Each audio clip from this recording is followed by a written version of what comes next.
வாழ்க வளமுடன்! பேராசிரியர் டாக்டர் துரை லோகநாதனின் வினாவிடை தத்துவச் சிறுகதைகளாம் அமுதச்சுடர் சேனலின் சார்பான வணக்கங்கள். என் கதைகள் பல வெளிவர உதவிடும் யூடியூப் நிறுவனத்தார்க்கும் நண்பர்களுக்கும் என் கதைகளுக்கு நாளுக்கு நாள் அமோக பேராதரவு அளித்து வருகின்ற ரசிகப் பெருமக்களுக்கும் நன்றியும் வாழ்த்துக்களும். என் கதை ஓட்டம் ஒரு வகை கற்பனை சூழல் உடையது என்றாலும் ஏதோ ஒரு நல்வழி பாதையை காட்டுவதற்காகவே. வாருங்கள், இன்றைய சிந்தனை ஓட்டமாம் பழமை தந்த நல்வழி என்னும் தலைப்பில் நோக்குவோம். ஓரளவு படித்த கார்த்திகேயன் என்ற இளம் வாலிபன் தன் தந்தை முன்பு காட்டிய வீட்டு வரவு செலவுகளின் திட்டத்தின்படியே அதனை மறவாமல் அந்த திட்டப்பணியை பின்பற்றி தன் மனைவி மக்களுடன் இன்று சேர்ந்தே மகிழ்ச்சியுடன் வாழ்ந்து வந்தான். பிறருக்கும் வழிகாட்டி உதவி வந்தான். அவனது அப்போதைய மாத வருமானமோ அரசு வழி ரூபாய் 8000 மட்டிலுமே. உலகில் இவனது கண்ணெதிரே தற்போது பலரும் 1,50,000 25,000 வரையிலும் சம்பளம் பெற்று ஆடம்பரமாக வாழ்ந்து வந்தனர். வெளிப்பார்வைக்கு மட்டிலுமே என்று கருதலாம். சம்பளம் பெருக பெருக அதிக படாடோபம் கொண்ட பலர் தங்கள் தேவைக்கும் அதிகமாக ஊர் மெச்சிட எல்லாவற்றையும் கண்டபடி வாங்கி போட்டு வட்டிப்பணம் கட்டுவதிலும் ஆடம்பர செலவுகளிலும் மூக்கை நுழைத்து நுழைத்து பிறர் காட்டிய தன் நாவில் அவர்கள் தடவிய தேனைப் போல ஆசை வார்த்தைகளை நம்பி வரவு செலவுகளை சரி செய்திட முடியாமல் தங்களின் வீட்டார்களுடன் இருந்த மனமகிழ்ச்சியும் பறிபோகி நாளுக்கு நாள் உணர்வுகளும் வேகங்களும் குன்றிட ஒருவர் முகத்தை ஒருவர் பார்த்திட முடியாமல் சிலர் வீட்டை விட்டு வெளியேறி ஊரில் தற்போது மகிழ்ச்சியுடன் வாழ்ந்து வரும் கார்த்திகேயன் போன்ற சொற்ப வருமானம் உடையவர்களின் வாழ்வியல் மகிழ்ச்சியை கண்டு பொறாமைப்படவும் செய்ததோடு அதிர்ச்சியும் அடைந்தனர் என்றே சொல்ல வேண்டும். கார்த்திகேயனோ அதிகமாக படித்திட வாய்ப்பு அப்போது இல்லாது போனதால் தன் படிப்பு அளவுக்கு கிடைத்த ஓரளவு வருமானமுடைய அரசு வேலையை பயன்படுத்தி அவனது தந்தை வீரபாகு என்பவர் முன்பு காட்டிய சிக்கன வாழ்வை இன்று மேற்கொண்டு வயலில் பாடுபட முடியாத அப்போதைய தனது வயதான தந்தை தாயின் அரவணைப்பில் தந்தை தாயினை வீட்டில் இருந்தபடியே ஓய்வெடுக்கச் செய்து அரசு வேலை நேரம் அல்லாத பொழுதில் தந்தையைப் போல் பாரம்பரிய தொழிலாம் கூலி விவசாயத்தை அந்த பாரம்பரிய ஒற்றை மாட்டை வைத்து ஏறு உழுது சிறிதளவு பொருளீட்டியும் வந்தான் இடையிடையே என்றுதான் சொல்ல வேண்டும். செய்யும் தொழிலே தெய்வம் என்பதற்கு ஏற்ப நடந்து கொண்டான். தன் தந்தை தாய் காட்டிய நற்பாதையில் நல்வழியில் கிடைத்த எவ்வித பிற வேலைகளிலும் ஈடுபட்டு தன் வயதான தாய் தந்தையரையும் தன் மனைவி குழந்தைகளையும் எவ்வித குறைபாடுகளும் நிகழாமல் தன் பெற்றோர்களைப் போல இவனும் அரவணைத்து அந்த 8000 ரூபாயில் நிரந்தர நம்பிக்கையுடன் மகிழ்ச்சியாக வாழ்ந்து வந்தான் தன் உறவுகளுடன். அப்பொழுது ஒரு நாள் கார்த்திகேயனைப் போல அதிகம் படித்திடாத அவனது கூட்டாளி மகிழ்வு என்ற அரசு வேலை புரிபவன் அவனை சூழ்ந்திருந்தான். ஆனால் அனாதை மற்றும் திருமணம் ஆகாதவன் அப்போது என்பதால் அந்த மகிழ்வு தனது எதிர்கால வாழ்க்கை மகிழ்வுக்காக கார்த்திகேயனின் சிக்கன வாழ்வை கண்டு பிரமித்து அதன் இரகசியத்தை கேட்டறிந்து கார்த்திகேயன் தந்தை வீரபாகு காட்டிய பழமை தந்த நல்வழியை தானும் கார்த்திகேயன் வழி பின்பற்றி பிறகு நாளாக தானும் உயர்ந்து திருமணமும் புரிந்து மகிழ்ச்சியாகவே வாழ்ந்தான் மகிழ்வு.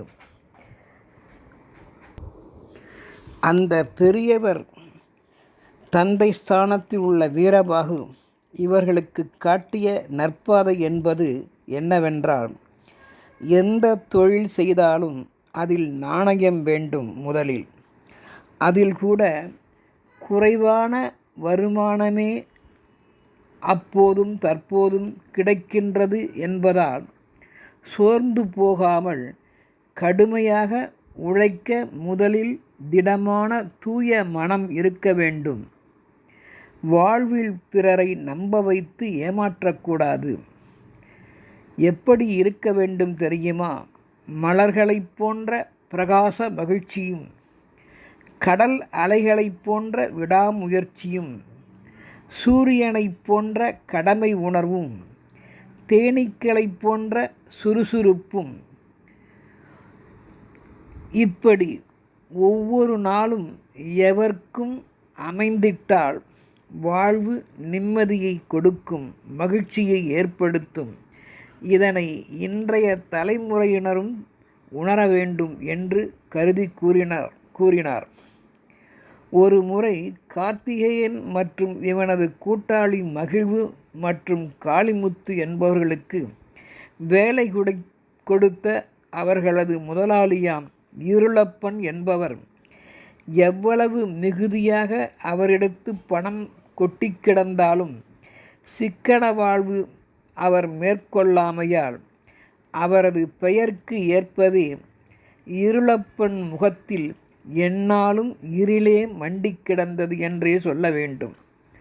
ஒரு முறை வியந்து பார்த்த அவர் கார்த்திகேயனை நேரில் அழைத்து இருளப்பர் கேட்டார், எப்படியப்பா இந்த 8000ஆம் மாத நிரந்தர வருமானத்தை வைத்து வரவு செலவு செய்கின்றாய் என்று கேட்டிட, உடனே கார்த்திகேயன், ஆமாங்க, ரூபாய் 2000 என் மனைவிக்கும் மீதம் 2000 வட்டிக்கும் கொடுக்கின்றேன். அடுத்து மீதம் 2000 மட்டும் என் சேமிப்புக்கும், கடைசியாக உள்ள அந்த 2000ஐ தர்மம் போன்றவற்றிற்கும் செலவு செய்கின்றேன் என்று ஆச்சரியப்படுத்தினான். 8000ல் இவ்வளவு சாத்தியமா என்று அதிர்ந்து போனார். இருப்பதை பகிர்ந்து அளித்து வாழ்ந்தால்தான் ஐயா நிம்மதி மகிழ்வு எவர்க்கும் ஏற்படும் என்ற என் தந்தை காட்டிய நல்வழி பாதையில்தான் நான் பயணிக்கின்றேன் என்றான். உடனே இருளப்பர் மேலும் இருளப்பராகி தனது முகத்தில் வரவழைத்த பிரகாசத்தை காட்டி, எப்படியப்பா இன்றைய காலகட்டத்தில் நடைமுறைக்கு சாத்தியமாகின்றது? இது உனக்கு யார் காட்டிய நல்வழிபாதை என்று கேட்டிட, கார்த்திகேயன் தனது தந்தை வீரபாகு என்றான். உடனே வீரபாகுவிடம் என்னை அழைத்து கொண்டு போக முடியுமா தம்பி என்று கேட்டிட, அவ்வாறே செய்தான். அந்த பழமை வீரபாகு ஆலோசகராக இருப்பதை நேரில் பார்க்க வேண்டும் என்ற ஆசையில் அங்கு சென்றார் இருளப்பர். அவரிடம் அணுகி இந்த வரவு செலவு திட்ட இரகசியம் கேட்க வேண்டுமென்ற அவருடன் வேண்டி கேட்டு நின்றார். அப்போது அந்த வீரபாகுவோ சிரித்த முகத்துடன், ஐயா முதலாளியே, தங்களை முதலில் வணங்கி வரவேற்கின்றேன். இப்படி அமருங்கள், இந்தாருங்கள், தாகத்திற்கு தண்ணீர் குடியுங்கள் என்று உபசரித்தான். ஐயா, ஆரம்பத்தில் எனக்கு தினக்கூலி விவசாய வேலைத்தான். பிறரிடம்தான் நான் அண்டி பிழைத்தேன். சிரமமான வாழ்க்கைத்தான். என் உறவுகளை வைத்துக்கொண்டு அல்லல்பட்டேன். ஆனால் நான் சோர்ந்து போகவில்லை ஐயா. எப்பொழுதும் சும்மா கிடந்தால் இரும்பு கூட துருபிடித்து போகுமல்லவா என்று எண்ணினேன். ஒரு நாளும் நான் சோர்ந்து பிறரை சார்ந்து இருக்க மாட்டேன். தினமும் எனக்கு அப்போது கூலி வேலையாம் கிடைக்கவிருக்கும் அன்றைய ஒரு நாளைய 8 ரூபாய்க்காக மகிழ்ச்சியோடு அதை எதிர்பார்த்து அன்றைய வேலை முடியும் மாலை பொழுதின் வரவிற்காக ஏங்கி நிற்பதுடன் அந்த 8 ரூபாய் கொடுக்கும் முதலாளியையும் ஏக்க பார்வையுடன் பார்த்து அவர் தந்த அந்த 8 ரூபாயை தினக்கூலியாக எனக்கு அவர் தினமும் கொடுக்கையில் எனக்கு அப்பொழுது 1 கோடி ரூபாய் பரிசு விழுந்தது போல, ஒரு பானை சோற்றை கண்டது போல இருக்கும் ஐயா. அதனால்தான் நான் எப்பொழுதும் அதை நினைத்து மகிழ்ச்சி அடைவேன். அப்பொழுதும் இப்பொழுதும் உள்ளதை கொண்டு போதுமென்ற மனதோடு படைத்தவனுக்கும் படி அளப்பவனுக்கும் நன்றி கூறி வணங்கி அதை எனது வரவு செலவுகளுக்கு அந்த 8 ரூபாயை தினக்கூலியை உட்படுத்தி சரி செய்தேன் ஐயா. நம் திட்டப்பணிகள் யாவும் திட்டாத பணிகளாக இருக்க வேண்டும் ஐயா. என் மகன் தங்களிடம் என்னை பற்றி முன்பு கூறியது போல அந்த 8 ரூபாயில் 2 ரூபாயை எனக்கும் என் மனைவிக்கும் பயன்படுத்துவேன். அடுத்த அந்த 2 ரூபாயில் வட்டிக்கு செலவிடுவேன் என்றார். என்ன வட்டிக்கு கொடுப்பீரா? ஆமையா. அதாவது எனக்கு உழைத்து அப்போது என்னை ஆளாக்கிய, பணம் கொடுத்து என்னை நிமிரச் செய்த காப்பாற்றிய எனது வயோதிக தாய் தந்தையராம் வயதான அவர்களுக்கு நான் தற்போது வட்டி போல செலவிடுகின்றேன் அவர் கொடுத்த பணத்திற்கு என்றதும் வியந்து போனார். அடுத்த 2 ரூபாய் எனது சேமிப்புக்காக ஐயா. அது என்ன உனது தனி சேமிப்பு?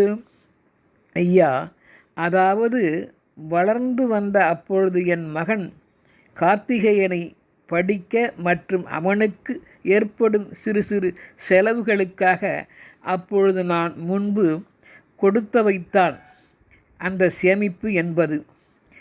இன்று என் மகன் கார்த்திகேயன் அதை வட்டியாக திருப்பி தந்து என்னை மகிழ்ச்சிக்கு உள்ளாக்கி கொண்டுள்ளான். கடமை உணர்வோடு நான் செய்தது போலவே ஐயா.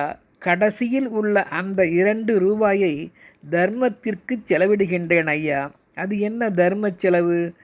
அதாவது ஐயா, ஆதரவு அற்றவர்களுக்கும் கண்ணில் படுபவர்களுக்கும் அல்லது அன்றைய நான் எடுத்து வளர்த்த இன்றைக்கு என்னுடன் வாழும் இந்த பெண் குழந்தைக்காக, பெண் பிள்ளைக்காக அன்றே நான் செலவு செய்தேன் ஐயா. அதுதான் அந்த பிறரை காப்பாற்றக்கூடிய செலவாம், தர்ம செலவு என்று விரிவாக விளக்கினான். வாழ்க்கையின் ஓட்டத்தை புரிய வைத்தான் வீரபாகு வீரமாக. எனவே புத்தி வந்தது இருளப்பர் போன்றவர்களுக்கு இக்கதையால் என்றே சொல்ல வேண்டும். நிம்மதியும் மகிழ்ச்சியும் நமது இரத்தப்பாச உறவுகளுடன் என்றும் நிலைத்திட எவருமே தங்களது எப்பேற்பட்ட வருமானத்திற்கும் ஏற்ப செலவிடுவதே நல்லது. திட்டமிட்ட வரவு செலவுகளே ஒவ்வொருவரும் திட்டிடாத திட்டா பணிகளாம் ஆகும் ஐயா. சேமிப்பு இல்லாத, நிதானம் இல்லாத எவர் வீடும் வெயில் மழைக்கு ஏற்ற கூரைகள் இல்லாத வீடே ஆகும் ஐயா என்பதை வீரபாகு கார்த்திகேயன் போன்ற உணர்ந்தார் இருளப்பர். இருளப்பர் முகம் இருள் நீங்கி வெளிச்சமாயிற்று. இதனை செவிமடுக்கும் இன்றைய இளைஞர்களுக்கும் முகம் பளிச்சிட வேண்டுமென்றால் பழமை காட்டும் நல்வழியை பின்பற்றலாமே. யோசிப்பீர், சிந்திப்பீர், விவேகம் கொள்வீர். வாழ்த்துக்கள்.